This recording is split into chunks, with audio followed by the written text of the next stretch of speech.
Hey everybody, Elizabeth Nader back with you on Jersey First TV and the Nader Narrative.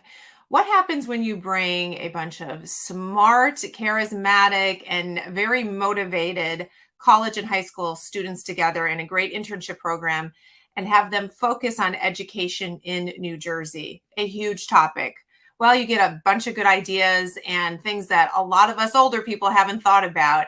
We did just that at Jersey First. And today we want to bring you some of those interns, talk about why the Jersey First internship program is so important, and then get into some of the research they did when it comes to empowering education in New Jersey and the future and what that could look like. So I want to bring to the program John, Karolina, and Zach. Guys, welcome to the Nader Narrative. You guys are part of this big internship program, and I want to start first talking about that because it's been a highlight of Jersey First, something that Rosemary Becky, the founder of Jersey First, has been really committed to.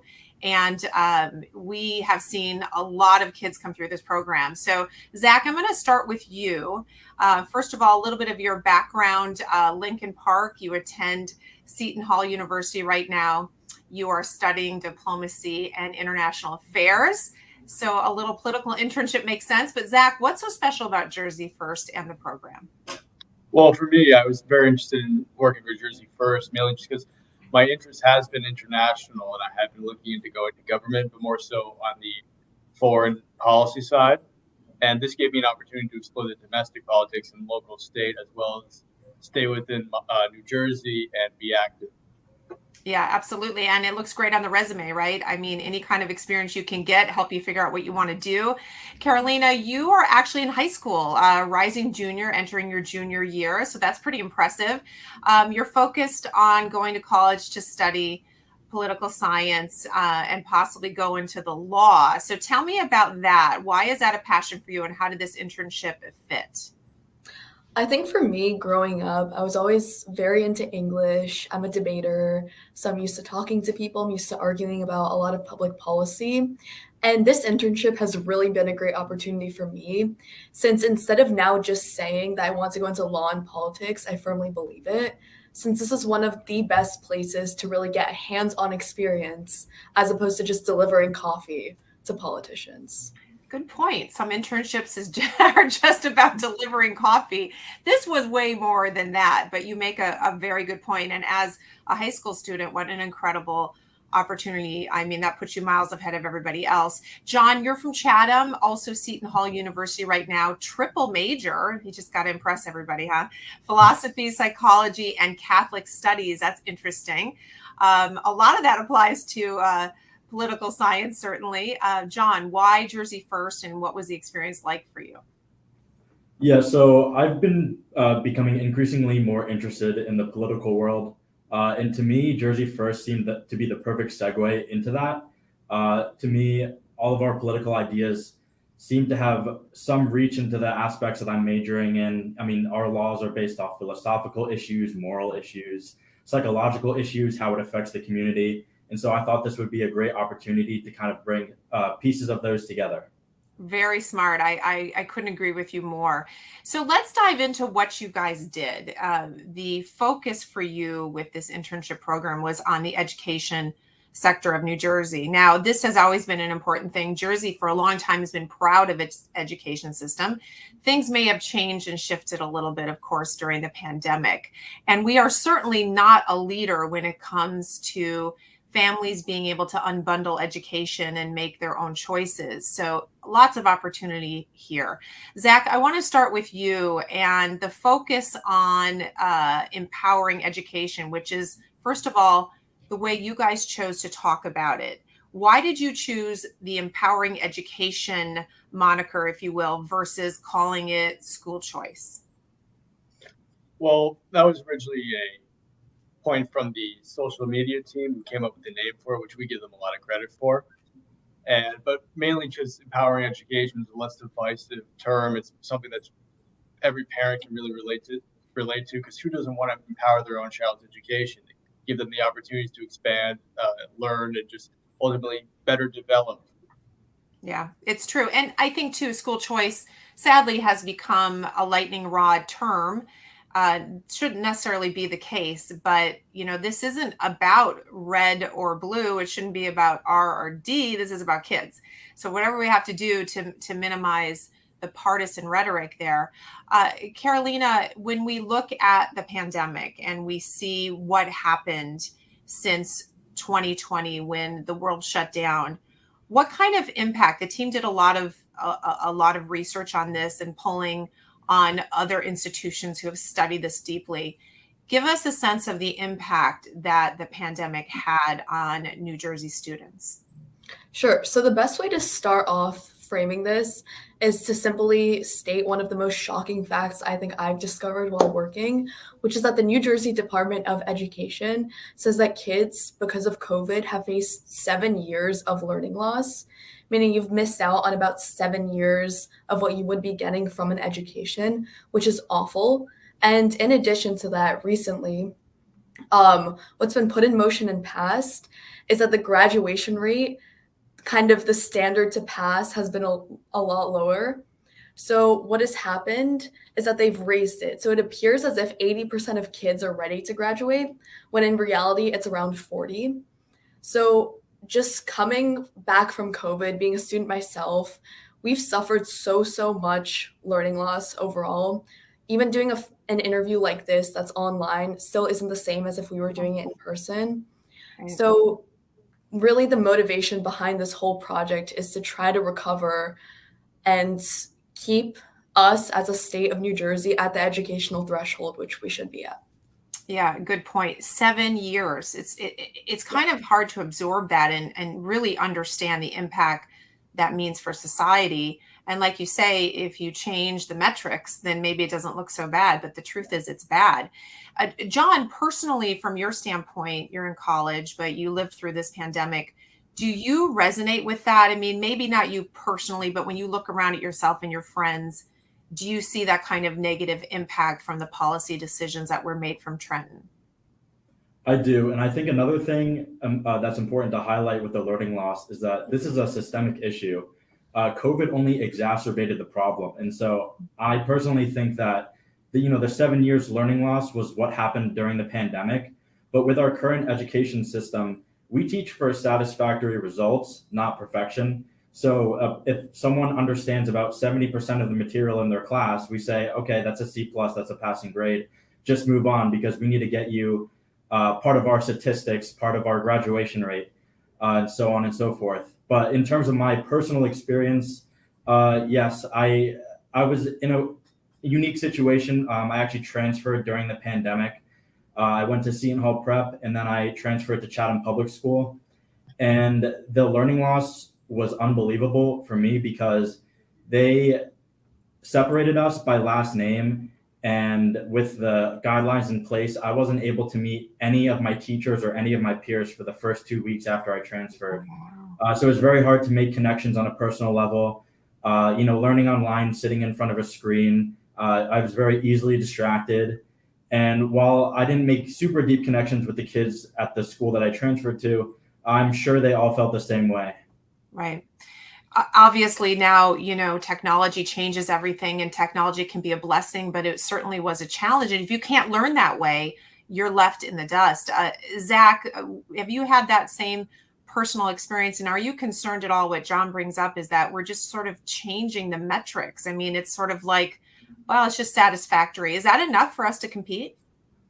No, I believe that we need to keep raising the bar for our students, just for the longevity of the state, for the future, because kids are the future. You do need them to be integral in competing with other states. Yeah. Well, not just states, other countries. I mean, Zach, I look at sometimes, and not to be that old person, like, making statements about TikTok, but I mean, honestly, let's talk about that for a moment. If you look at the feed of a random teenager in the United States versus the feed maybe of a kid in China, let's be honest about what we're consuming versus what they're consuming. Zach, don't you have some concern that countries like China are going to be way ahead of us because they're not distracted by all the nonsense that we seem to be distracted by? I do, because if you do look at the feed of a teenager in China on their TikTok, they're getting access to educational material, stuff that we don't really see. We get like the filler or like the random load of nothing. But you are going to see a great deal of improvement within the Chinese students rather than the American students if they're just constantly on the TikTok. Like you're not getting the quality entertainment, you're just getting filler. Yeah. And another thing about that is that it also raises the questions of helping the Chinese almost take over the 21st century. You sort of, Right. but to really compete with them, we do need to have qualified and really deep, great educational systems.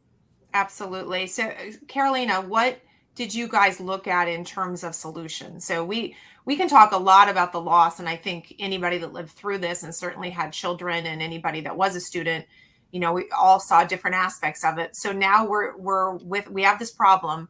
What do we do? It's pretty urgent. Did you guys come up with some ideas? Sure. So I'll give a very brief rundown of the two main policies we've really looked at in the directions we could go. Ideally, we'd love to have both of them, but in this political stage, it's really a guessing game. We've met with a lot of legislators, politicians that have told us maybe we'll support this idea, not this one. This one's too divisive. This one could present you with issues. But in terms of what we've really thought about, the first option for us would be to expand the current interdistrict school program. Currently, around only 122 schools out of 593 are involved in this program. Right. And some benefits are just that you're not necessarily confined to the area in which you live. I am very lucky. I go to Milburn High School, which is one of the best public schools, and I get access to great education simply because it's within my borders. However, 15 minutes from me is Newark, and those students don't get the same educational opportunity I do, and I just don't think that's fair. Right. So in terms of that, we'd love to have a program, or we'd love to fuel a program that's in place that really just allows students and their parents to have more of a choice and a say in the education they receive. Yeah, and a lot of families don't even know that a program is in place. It is minimal, and it's not, but I don't think many parents are even aware that that's a choice. So your zip code determines your education. Now, John, you have an interesting story because you went from a private school back into a public school. Your family was able to make that decision based on whatever criteria was important to you at the time. What was that like for you, the difference of the two? Well, the difference was I kind of had this stereotype of, kind of the pothead student not caring about his work in the public school. But I'm lucky enough to live in a relatively well-educated, well-funded district in Chatham. And so to me, the intellectual rigor of the education system there was actually a lot more challenging than the private school that I went to. So I was lucky in that way, and I think that kind of helped offset the learning loss that I might have experienced otherwise. But for other students who may not be as fortunate as me, just having the ability to access higher, education, higher resources, more well-developed curriculum, that's going to be essential to them, moving up in life. Absolutely. Zach, I wonder, as you presented these ideas to different legislators and thought leaders, the resistance that you saw to some of the ideas, as Carolina points out, what was your feeling about that? Did you pause and think, why in the world are you resisting this? Is it based on their constituents, on certain influences from, let's say, a teachers union? What was your sort of takeaway from the resistance that you saw? I mean, throughout our meetings and the key takeaways that we got from them, one of the main things, at least for the interdistrict school program, is that maybe some people aren't as knowledgeable as we are on the issues. If you look at the studies, I mean, we have two interns here that have greatly benefited from the program, and their stories aren't as unique as you would think they would be. They're just an ordinary student who was able to benefit from being in the interdistrict school program. And some of the other instances we've had of just pushback with something such as the tax credit have just been from funding. But it's nice that we're on the same page almost, that we know that funding is one of the issues that's stopping us. Yeah, that's true. Well, it's a natural that the teachers union at this point, not the teachers per se, but the union, very different, right? may push back when it comes to anything that changes a funding formula or puts them in jeopardy in any way. Karolina, when you guys did the research, I want to talk a little bit now. We're going to switch to the tax credit. It's all connected. But when you did the research for this, did you look at other states? We've got states like Arizona who are, they're the leader for sure. They have a lot of programs. Other states are passing tax credit issues. Did you take a look at what those states are doing?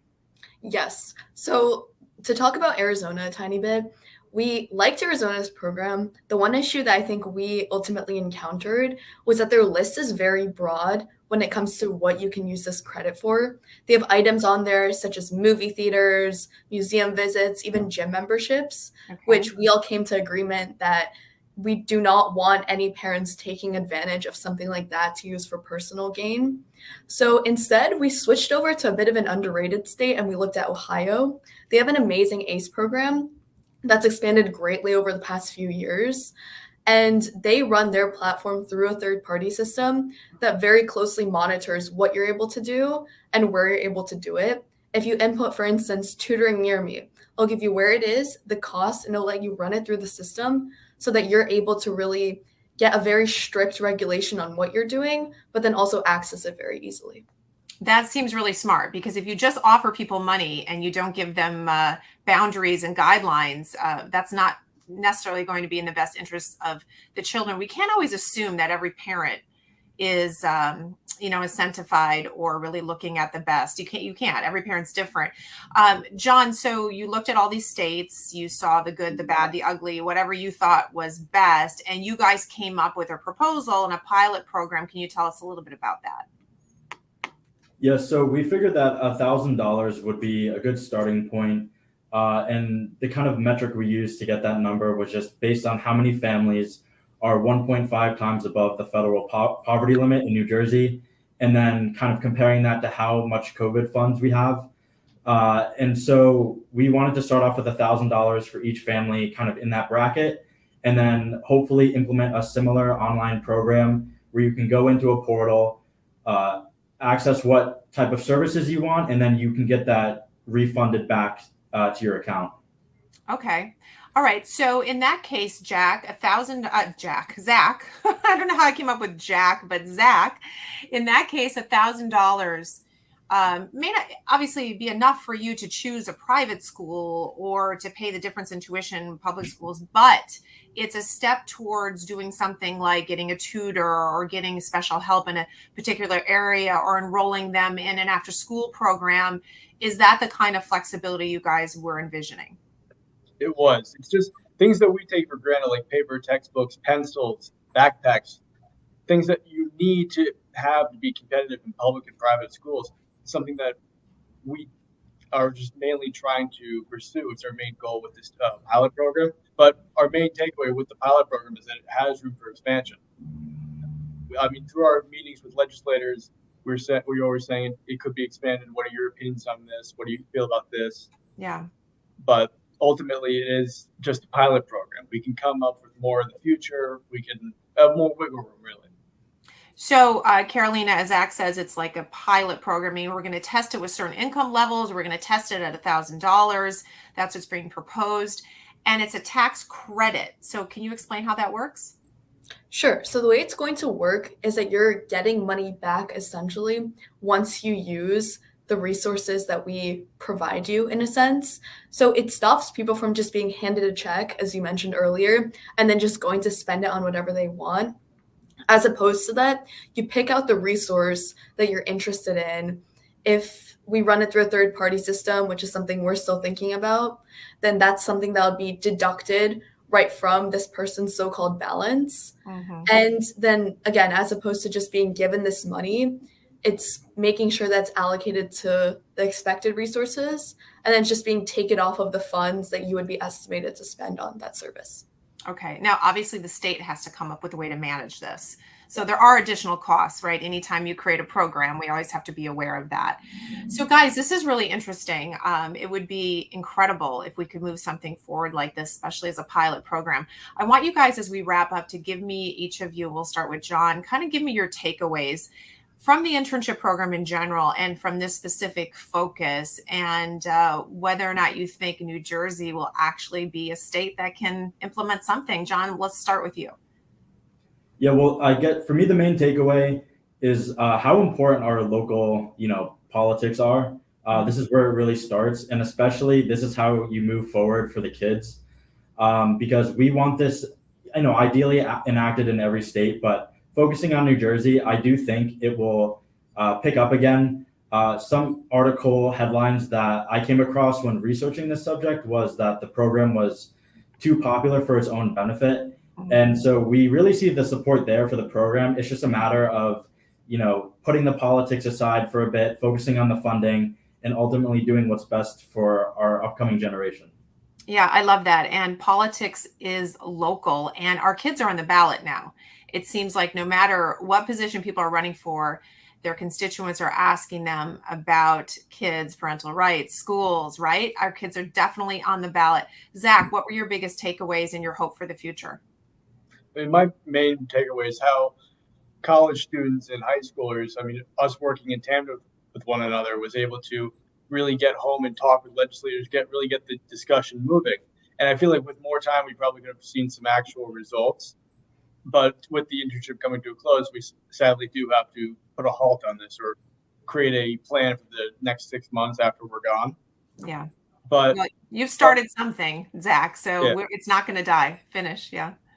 But ultimately, I do think that one sentiment I got from this was that education is the great equalizer. And if we can just keep pushing that, keep allowing our students to do better, our kids to do better, expanding the school district. Our tax credit program is really just a stepping stone towards something greater. We believe it'd be a bipartisan issue. Frankly, though, it's like we just need more time to get it done. We need more time. Karolina, I'm going to let you have the last word.